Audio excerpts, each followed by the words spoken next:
प्रियदर्शिनी इंदलकर सध्या जोरदार चर्चेत आहे. त्याचं कारण असं की तिने साडीवरचे अनेक फोटोज तिच्या इंस्टाग्रामवर शेअर केले. ती नेहमीच सुंदर सुंदर लुकमध्ये आपल्याला दिसतेच, पण या साडीमध्ये विशेष गोष्ट काय आहे तर रस्त्यावरचे अनेक सुंदर फोटोज तिने पोस्ट केले आहेत. यामध्ये करवंदाच्या बुट्टीसोबत करवंद खाताना तर मोगऱ्याच्या गजऱ्याच्या मागे चेहरा लपवताना असे अनेक फोटोज तिचे सध्या तिच्या इंस्टाग्राम अकाउंटवर आहेत. हेच फोटो आज आम्ही तुम्हाला दाखवत आहोत.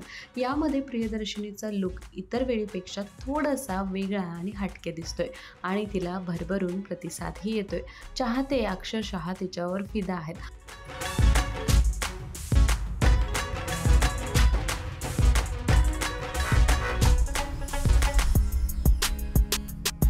तुम्हाला प्रियदर्शिनीचा हा हटके लुक कसा वाटला नक्की कळवा. त्याचबरोबर याच प्रकारच्या एंटरटेनमेंट व्हिडिओसाठी माय महानगर मानिनीला जरूर सबस्क्राईब करा.